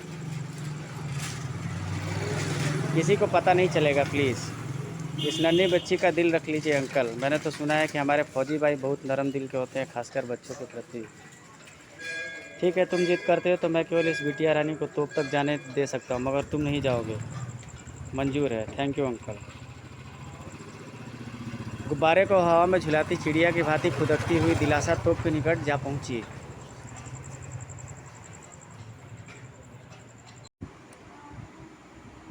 इस समय उसका नन्हा सा दिल रबर की गेंद की भांति उछल रहा था। अगले ही पल वह हिम्मत जुटाकर गोल टिमनुमा चबूतरे पर चढ़ गई। चबूतरे पर चढ़कर उसने रहीम की तरफ देखा। उधर रहीम फतेह सिंह नामक उस फौजी को बातों में उलझाया हुआ था। फिर क्या हुआ अंकल? फिर क्या? सन 1971 में आखिर भारत और पाक के बीच युद्ध की शुरुआत हो गई। अब मेजर साहब ने हमें आगे बढ़ने का हुक्म दिया तो हम चीते के भांति पाक सैनिकों पर टूट पड़े। इस हमले में एकाएक मैं अपने साथियों से बिछड़ गया और 3 पाक सैनिकों ने मुझे घेर लिया।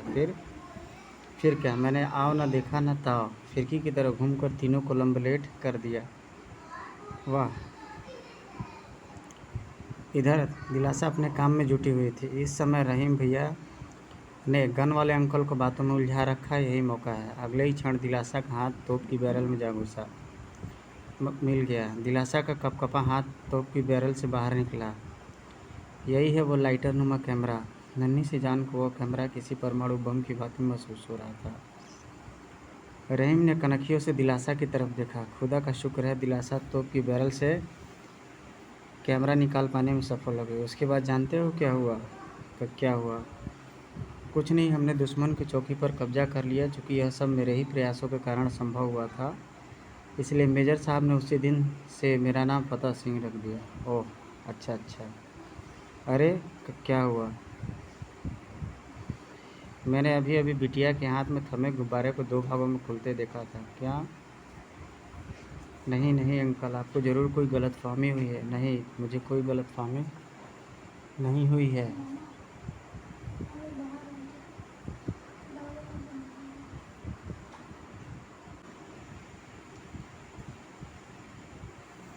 नहीं अंकल, आपको ज़रूर कोई गलतफहमी हुई है। नहीं, मुझे कोई गलतफहमी नहीं हुई है।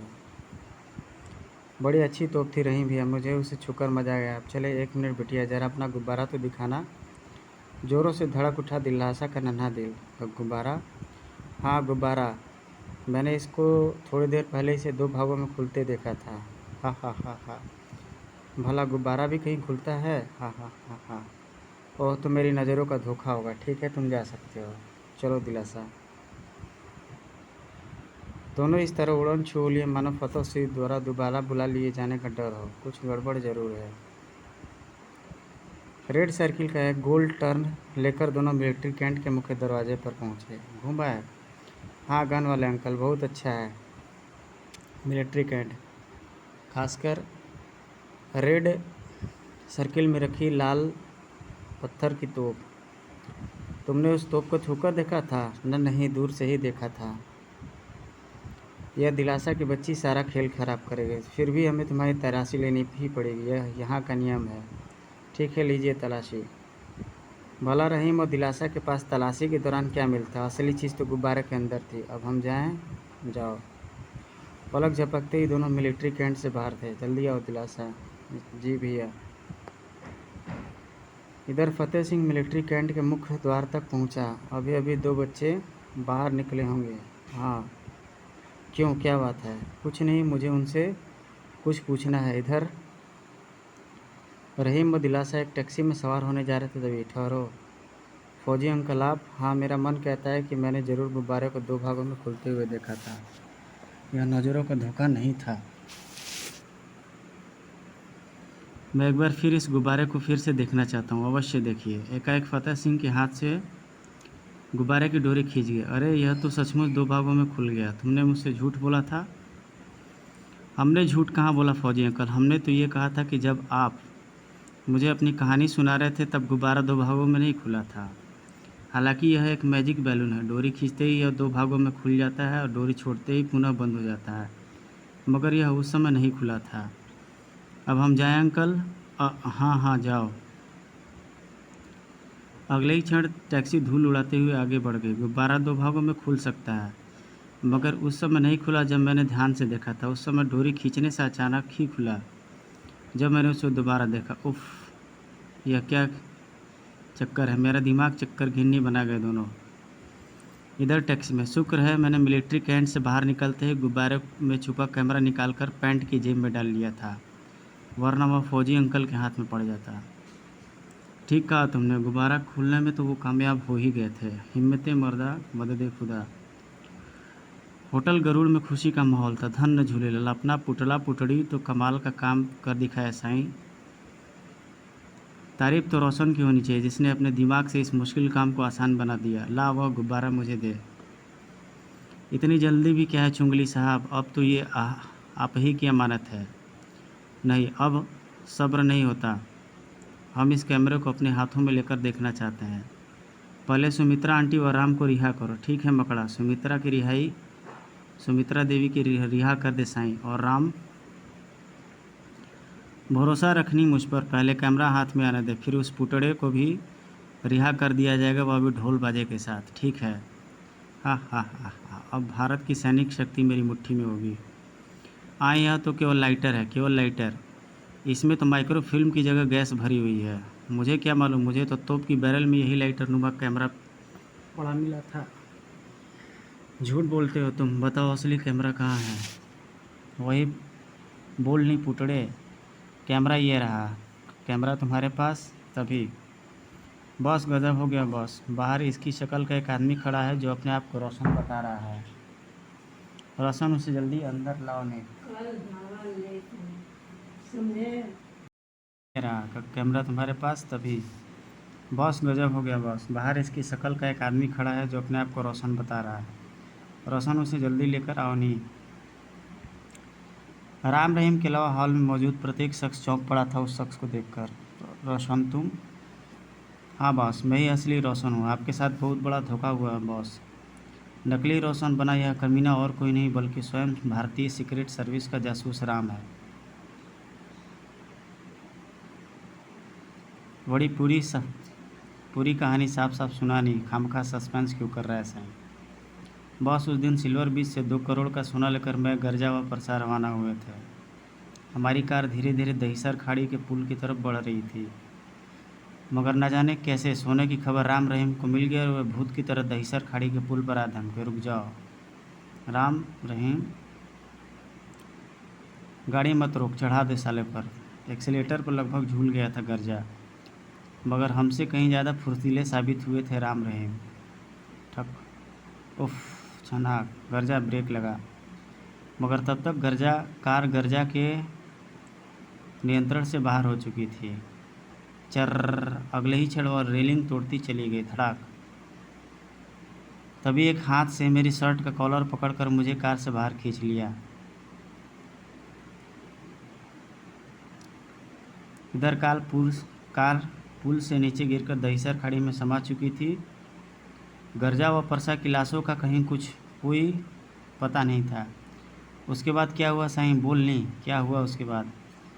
उसके आगे की कहानी तुम्हें मैं सुनाता हूँ मूलचंदानी। जब मैंने यह देखा कि रोशन की शक्ल, सूरत व कद काठी हूबहू मुझसे मिलती जुलती है, तो मैंने इससे फ़ायदा उठाने का निश्चय किया और रोशन से पूरी जानकारी हासिल करने के बाद मैंने रोशन को भारतीय सीक्रेट सर्विस की जेल में डाल दिया। अब शुरू होता है चाणक्य के बेटे का असली खेल। उसी समय मिलिट्री कैंट में दूसरी कहानी चल रही थी। चीनी जासूस ताओमान सैनिकों की पकड़ में आ चुका था। ताओमान ने जेल से फरार होने के लिए एक सैनिक को लालच में फंसाकर वह अंगूठी दी जिसमें चुंगली के लिए कोड संदेश लिखा हुआ था, मगर भारत का सैनिक बिकाऊ नहीं होता चुंगली। उसने वह अंगूठी लाकर मेरे पापा कर्नल राघव को दे दी और पापा ने वह अंगूठी मुझे दी। मैं उस कोड संदेश से इतना ही लगा पाया कि वह संदेश तुम्हारे अर्थात चुंगली के नाम पर था, मगर उस संदेश में क्या लिखा था यह मैं नहीं जान पाया। तब पापा और मैंने एक प्लानिंग के तहत अंगूठी को उसी सैनिक के हाथों चीनी दूतावास भिजवा दिया जहाँ से अंगूठी तुम्हारे पास पहुँच गई। इधर मैं मूलचंदानी तक पहुँचने के लिए अपनी याददाश्त खोने का नाटक करके दहिसर खाड़ी के निकट मुंबई पुलिस को बेहोश पड़ा मिला। फिर मेरे दिमाग को उस समय झटका लगा जब अस्पताल से सेठ जीवन दास मुझे अपना होने वाला दामाद बनाकर अपनी कोठी पर ले गया, जहाँ से मकड़ा ने मेरा अपहरण करके मुझे तुम तक पहुँचा दिया। वहाँ किसी तरह मुझे मालूम पड़ गया कि तुम्हारी चुंगली के साथ दोस्ती है। अपनी योजना को पुख्ता करने के लिए मैं दहिसर खाड़ी में कूदकर राजनगर पहुँचा और रहीम के जरिए अपने घर तक। यहाँ तक कि रहीम भी नहीं जानता था कि मैं अपनी याददाश्त खोने का ड्रामा कर रहा हूँ, इसलिए मैंने रहीम को सारी बात समझाई। घर पहुँचते पहुँचते रहीम मेरी सारी योजना से अवगत हो चुका था। मुझे दूसरा झटका उस समय लगा जब सुमित्रा देवी ने मुझे अपना बेटा कहा। रोशन मेरे बेटे? भैया, मैं फ़ौरन समझ गया कि मैंने जिस रोशन को पकड़ा है वह सुमित्रा देवी का बेटा है। फिर मैंने तुम्हारा विश्वास पात्र बनने के लिए मैंने दहिसर खाड़ी से तुम्हारा 2 करोड़ का सोना वापस बरामद करवा दिया। सोना वापस बरामद करवाना मेरी योजना का महत्वपूर्ण अंग था, क्योंकि इस सोने की कीमत उस फौजी की जानकारी के आगे कुछ भी नहीं थी जिसे वापस हासिल करना मेरा असली उद्देश्य था।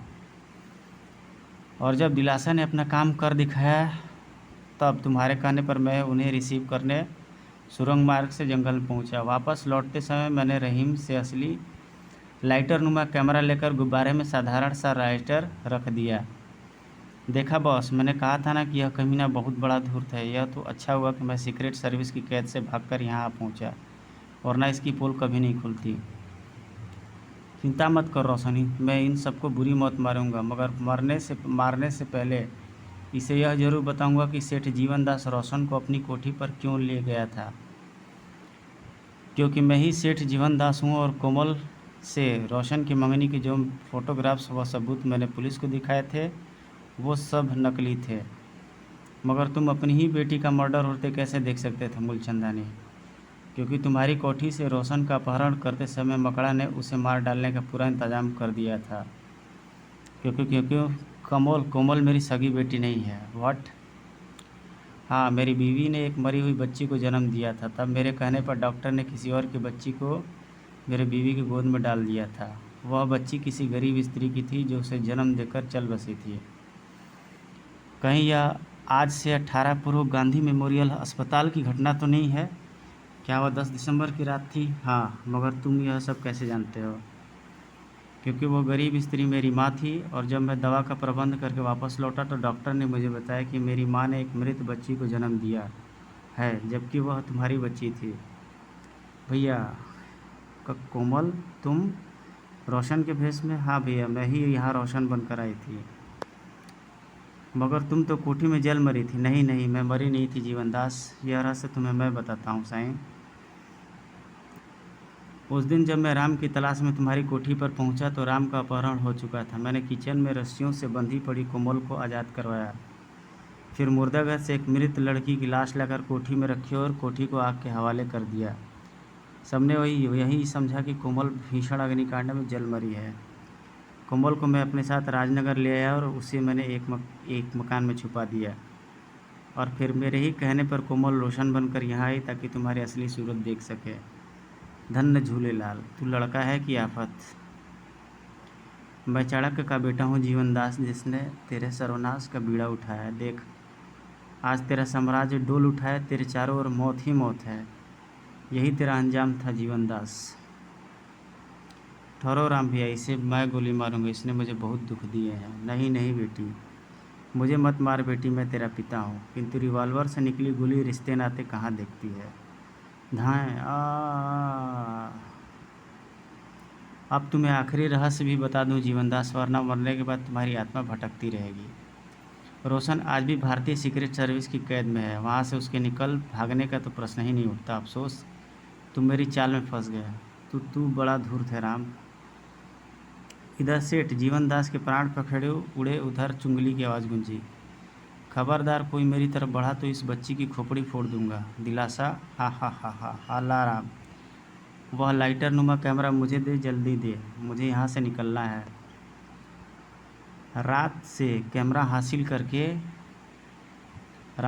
हासिल करके चुंगली होटल के बेसमेंट में बनी सुरंग की तरफ दौड़ पड़ा। हा, मूलचंदानी तो दुनिया से खिसक गया, मगर अपना तो मुफ्त में एक काम हो गया। हॉल में गोलीबारी शुरू हो गई। तड़ तड़ तड़ तड़ तड़ तड़, ढां ढां ढां ढां। तुम इन सबको लेकर बाहर निकलो राम, मैं इन कमीनों को देखता हूँ। भैया, हम तुम्हें छोड़कर नहीं जाएंगे।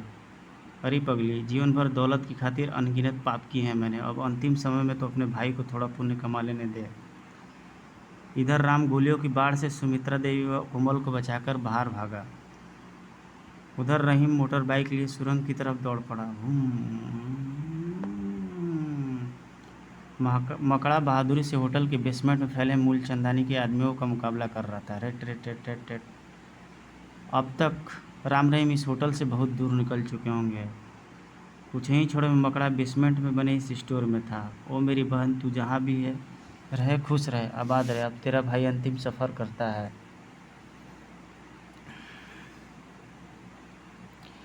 अगले ही क्षण मकड़ा ने अपने हाथ में थमा शक्तिशाली बम RDX से भरी पेटी पर दे मारा। भीषण विस्फोट के साथ मकड़ा के चिथड़े उड़ गए। ज्वालामुखी फट पड़ा था, जैसे खत्म हुआ था मूलचंदानी का साम्राज्य। बड़ाम जीवन के अंतिम क्षणों में मकड़ा की जुबान पर अपनी प्यारी बहन का ही नाम था। उफ, कैसा था यह विधाता का खेल। इधर सुरंग में बेहताशा दौड़ी जा रही थी जीप। छोड़ दो मुझे, छोड़ दो। हा हा, छोड़ दूंगा तुझे बेबी, पहले इस कमबख्त सुरंग से तो निकल जाऊँ।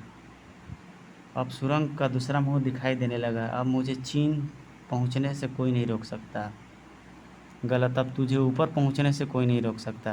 तो तुम यहाँ, मगर तुम तो होटल गरुड़ में थे। तुम आदमी हो कि भूत, जो पलक झपकते ही जहाँ चाहे पहुंच जाते हो। मुझे मालूम था कि बेटा कि तुम दिलासा को लेकर इसी सुरंग से निकलोगे, इसलिए मैं तुमसे पहले सड़क के रास्ते सुरंग के मुहाने पर आ पहुंचा था, जो जंगल में खुलता है। मेरे सामने से हट जाओ राम, वरना इस छोकरी की खोपड़ी उड़ा दूंगा। भैया तब विधाएँ आह रहीम, मैं तुम्हारे पीछे आ रहा था चुंगली बेटे। तब तक राम चीते की भांति चुंगली पर छलांग लगा चुका था। तुम्हारा खेल ख़त्म हुआ चुंगली। तुम्हारी ताऊमान से मिलने की इच्छा थी ना, अब मैं तुम्हें ताऊमान के पास ही पहुंचा देता हूँ। धड़ाक। तुम्हें यह जानकर दुख होगा चुंगली कि ताऊमान को उसी दिन मारा गया था जिस दिन उसने एक सैनिक को रिश्वत देकर पटाने की कोशिश की थी और वह अंगूठी सैनिक को सौंप दी थी। तो नहीं, हाँ प्यारे, मगर तुम्हें अपने जाल में फंसाने के लिए मैं नहीं, यह खबर लीक नहीं होने दी थी। धाय गोली चिंगली के माथे में धंसी थी। वह कटे वृक्ष की भांति राम के पैरों में जा गिरा था। भैया डर मत पगली, शैतान ख़त्म हुआ। अगले दिन भारतीय सीक्रेट सर्विस के ऑफिस में। मुझे माफ़ कर दो राम। सुबह का भूला अगर शाम को घर लौट आए तो उसे भूला नहीं कहते रोशन। याद रखो, मातृभूमि की सेवा से बढ़कर कोई सेवा नहीं। अब मेहनत से रोटी कमाना। तो सचमुच चाणक्य का बेटा है राम, बिछड़ों को मिलाने वाला, सबका दुख हरने वाला, दुश्मन का सर्वनाश करने वाला। नहीं माँ जी, मैं एक आम हिंदुस्तानी हूँ, सिर्फ हिंदुस्तानी। अरे हाँ रहीम, कोमल ने क्या फ़ैसला किया? उसने सीक्रेट सर्विस ज्वाइन करने का फ़ैसला कर लिया है राम, और कहती है कि अपने भैया की शहादत को व्यर्थ नहीं जाने देगी और देश के लिए काम करेगी। गुड।